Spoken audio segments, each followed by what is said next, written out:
What is up, comic and pop culture fans? This is James with Midhunter Comics, and I'm really excited because the box of comics that I thought might have been lost forever finally showed up. Just give me a moment. This batch, this 25 pre-screen 9.8 set I've got here, has given me so much stress. I feel like I've aged 5 years. I haven't seen these books since either the very end of 2020 or it must have been the very beginning of 2021. And there's some whoppers in here, some big ass books, guys. I did also get these pressed in-house with CGC with their presser company. I'm skipping ahead a bit, but I'm very happy with the results. Regardless, about a month ago it said it shipped. It actually should have arrived before my last CGC unboxing and that little mini unboxing that I did. But I actually didn't even notice until after I got the mini that, hey, I should have had these books by now. I kept checking the Fedex shipping and it was stuck in transit. It was stuck in transit for like 2 weeks at this point. I contacted FedEx and they were pretty useless. I mean, they had a manager get on the phone with me and try to like track it down.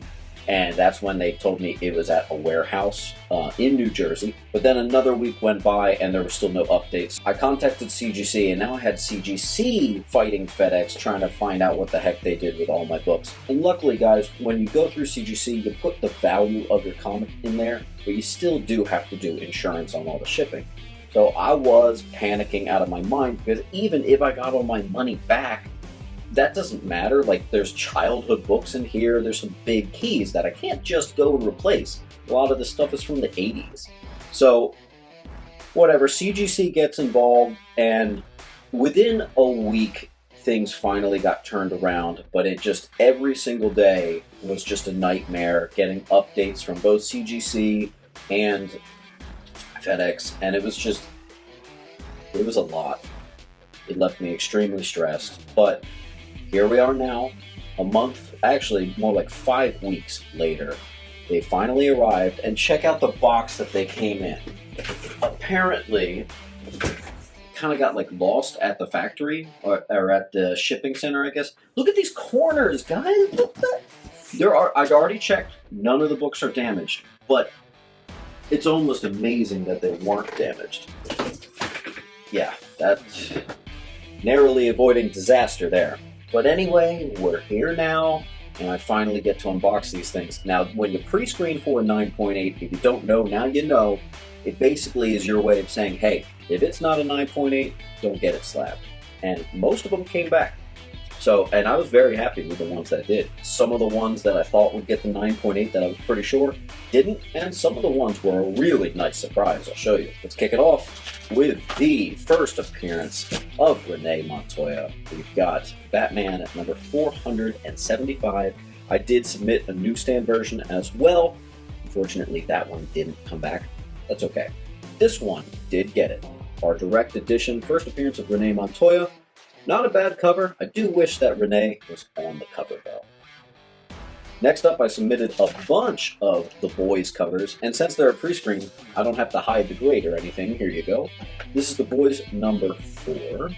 I submitted a bunch of them. Only a couple came back, but what are you going to do? Very nice looking cover. I'm going to try to get the first, 10 issues, let's say, in a 9.8. Guys, having OCD is a dangerous thing to have when you collect comics. You start trying to collect entire runs of 9.8s. That's how you go bankrupt, but we'll see how far I get. My second copy, because I had 2 and I sold 1, now I have 2 again. I will say, guys, these are all personal collection books. I don't think I'm going to sell anything, but that's Hell Arisen 3. The first appearance of Punchline. It is a weak first appearance. I always wished that Batman 92 would be her first full appearance, but hey, I'm still happy to have it. And it's a cool cover, and a lot of people missed it. Ironically, I missed it too. But I was lucky enough to, granted, I had to pay $100 to get that thing, but it came out the 9.8, so worked out. Yes, another modern one here. First appearance of Clown Hunter. I think this book is still rising, which is surprising, but hey, First Clown Hunter, beautiful cover. If you're going to get any of the 96s, I do recommend this variant because A, he's on the cover, so it's clearly the better one, and it's got a little more of a rare aspect to it. Very nice. Next up, one of my favorite Green Lantern runs of all time, the Jeff Johns Green Lantern run. Here we have Green Lantern 25, which is the first cameo of Larfleeze, Atrocitus, Saint Walker, and I already looked. I asked them to update their label. Their label is wrong. It says first appearance of Larfleeze and Atrocitus, and it's really just a tiny little cameo. There's no dialogue. It's just a one-pager, and it doesn't mention Saint Walker. It's also the first appearance of the Black Lantern Corps. Doesn't mention that on there. But this book has so many first appearances and notable things that you really can't fit it all into the notes, so you take what you can get. Still, that's a beautiful book to have. And the one I actually have has some scuffing, and this one's really nice. It's really well centered, so I think I'm going to replace the one that I have on my wall over there. Let's take it to the 80s. 1988 newsstand copy of the very last issue of the Green Lantern run. This is that main Green Lantern run. It ends with Oa destroyed, which it does mention on the cover there. I think that's a pretty cool cover. These ones are going to be probably more meaningful to me as a big Green Lantern junkie, but you actually don't know. I've been hunting that thing forever. I'm really glad I got these pressed, I will say. I can't say that they would have totally gotten it without it. So, Green Lantern, what's this, 216? Not super special, I know, but that's okay. Still a cool cover. I am trying to collect a significant amount. I don't want to say all, but I just want to say a significant amount of Green Lantern books in 9.8. I have about 100 Green Lantern comics and rising right now that are slabbed. I think it's almost taking over my Batman. Green Lantern 202, what's the year on that? 1986. 1986 books, guys, getting 9.8 white pages. I haven't even seen a single off-white to white pages yet, so I'm very happy. And a lot of these, especially the ones coming up, were like off the press nice. So some of these didn't need a press as much, but some of them the press definitely helped. I'll show you, especially near the bottom there. There were a couple nice surprises. A couple more Green Lanterns here. This one's a quick one, 162. Nothing notable about it. Kind of an interesting cover there, but you know, definitely makes me happy. These are all ones that I didn't have, so there's no, other than that Green Lantern duplicate of Green Lantern 25, these are all new. So that's pretty exciting. I actually love this cover right here. All the Green Lantern covers where there's a lot of green from the 80s, I think looks really good.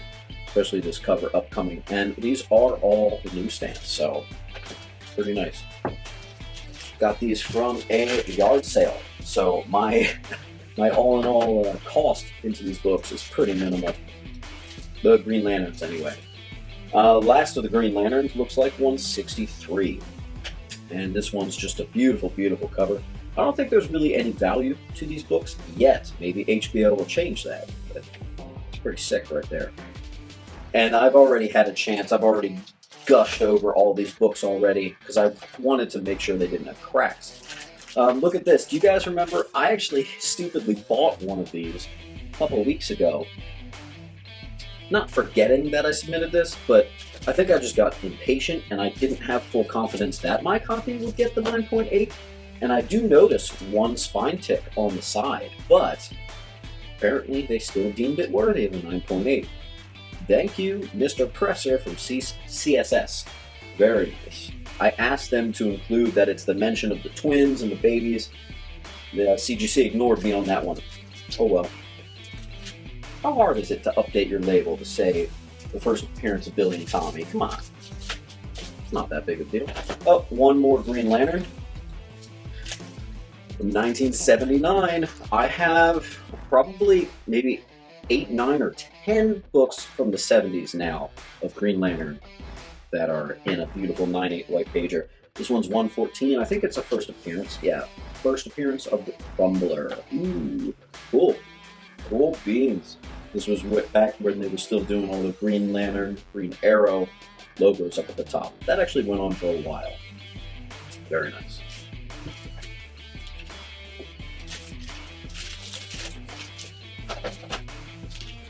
Boiling down here, guys. Only 3 more books. Oh, you're going to like that next one. I'm going to like this one. This is another copy, and I will always submit this book. Always, always, always. First appearance of Captain Carrot, my boy.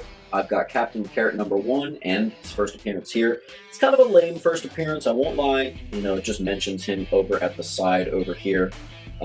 He's not on the cover or anything like that, but it's still pretty cool. And I believe, no, I thought that might be an homage to Captain Carrot #1. It's its own cover. It's kind of cool.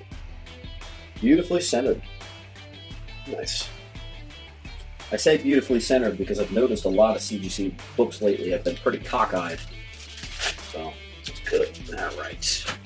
Oh, I should have saved this for last, but that's okay. Amazing Spider-Man 360, the newsstand copy. And that is the first appearance of Carnage. Remember, if you watched last week's video, there is a full page dedicated to Carnage, which shows him using his powers, shows his face, and shows him saying his name. As far as I'm concerned, that's a first appearance. Notably, the note says, first appearance of Carnage in Cameo. Obviously, everyone's still going to go with the much better cover and first full appearance, Amazing Spider-Man 361, which I also have in a newsstand. Actually, give me a moment. So, I have Amazing Spider-Man 361, the first full appearance of Carnage, en route to CGC right now. It is a newsstand 9.8, but it is being cracked, so Mark Bagley can put a signature on it. Now I have the first appearance of Carnage in Cameo, as CGC puts it. I have our first appearance of Cletus Cassidy in a newsstand, which I just bought from a friend for a steal of a deal, especially when I later went and saw the prices. So, Reg, thank you, buddy. And then I bought this one online myself. A little expensive, but it does complete things very nicely. Amazing Spider-Man 363, already signed by Mark Bagley. And I've got 362, also a newsstand, en route to CGC. It's raw. It's going to be signed by Mark. Hopefully it gets the 9.8. So, I could potentially have every major Carnage key in a 9.8 by the end of the year. Works for me. If that happens, I'm planning on doing a really special project and making a 5-part triple custom frame. That would be cool.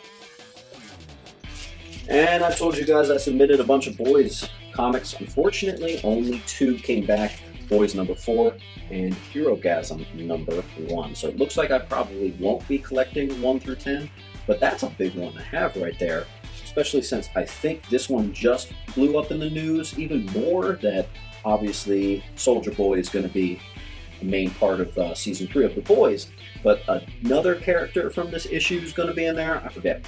But that's a classic, ridiculous cover right there. I don't know, that's slowly becoming one of my favorite covers of all time. That is hilarious. That is just ridiculous. I am pretty excited for Season 3 of The Boys. Not as excited as I was about getting these back, though. I can finally sleep tonight knowing I've got these back.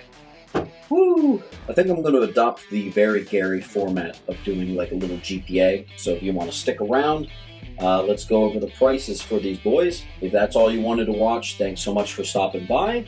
Alright guys, I am going to try to do this in a order of cheapest to most expensive book. So let's start with Green Lantern 202. And it's actually, even though it's a 9.8 white pagers, there's no key or notoriety to it, so it's only about 60 bucks. I don't care, because that's all just for my personal collection. So all the Green Lantern stuff, I don't really care about the figures. It could be $1,000, it could be $5. I don't mind. Next up, we have 164 and 163. Both are actually at the $70 range. Same with Green Lantern 216, also worth 70 bucks. Green Lantern 224 goes for $80. Remember, that's the final issue of that main run. Oa is destroyed. 162 randomly goes for more than that. I'm surprised. Goes for $90. Very nice. Batman 475, the direct edition, because the newsstand edition goes way higher. But the direct edition, first appearance of Renee Montoya, goes for $140. Not bad, not bad. I think I remember that used to be like a $50 or $60 book like 7 years ago. So that's come a long way. Green Lantern 114 from 1979 goes for about $160. It is the first appearance of the Crumbler, minor character. Batman 96, the 1 in 25 Jimenez variant of first appearance of Clown Hunter, goes for $175. I'm surprised that's so high. It's almost at $200. Wow. Speaking of almost at $200, new Teen Titans number 16, our first appearance of Captain Carrot, goes for $190. Too bad I'm not selling it. Right. Boys number 4. I was surprised to see this goes for $200. I didn't think that there was anything notable in that issue, but apparently a 9.8 demands $200. Maybe it is the first appearance of somebody and it's just not listed on the label. Honestly, I don't know. I haven't read the omnibus in a long time. Hell Arisen 3 goes for a whopping $350. I had no idea. I thought that was like a $200 or $250 book. So, that's cool. Yeah, that works for me. Wow. Green Lantern 25. Here's another one I can't believe the price. This was also like a $200 book just a few months ago. That's that first appearance, first cameo of Larfleeze Atrocitus Saint Walker. $375. Wow. Herogasm number 1 goes for $400 at a 9.8. Wow. Yeah, I didn't know that either. I think I paid like $30 for that. Wow. God, that was a steal of a deal. Let's see. Vision and the Scarlet Witch, Volume 2, issue number 12, part of that 12-issue miniseries. This thing goes for $500, probably obviously because of the success of WandaVision, but holy smokes. Good thing I caught onto the spec before that show was going on about the whole potential arrival of Billy and Tommy. Man, that was specking that actually turned out. I don't think I'm going to sell it though. I think I'm going to wait a little bit longer. Maybe wait till Doctor Strange 2. The last one, and let me just make sure I got them all. Amazing Spider-Man 360, specifically the newsstand copy, goes for so much higher than I could have possibly ever thought. $1,000. I'm sorry. The newsstand copy of 360 is a $1,000 9.8 now? Good thing I submitted that one myself, because that is not a book that I would cough up $1,000 for. But still, that is very awesome. And it brings my Carnage collection even closer. So, looks like I did a little more than okay here, guys. Luckily, none of the books were damaged, and they finally arrived. Yeah, it made me sweat it out a little bit, but it was all worth it in the end. Guys, don't forget to like on your way out, and thank you so much for watching. Keep on hunting.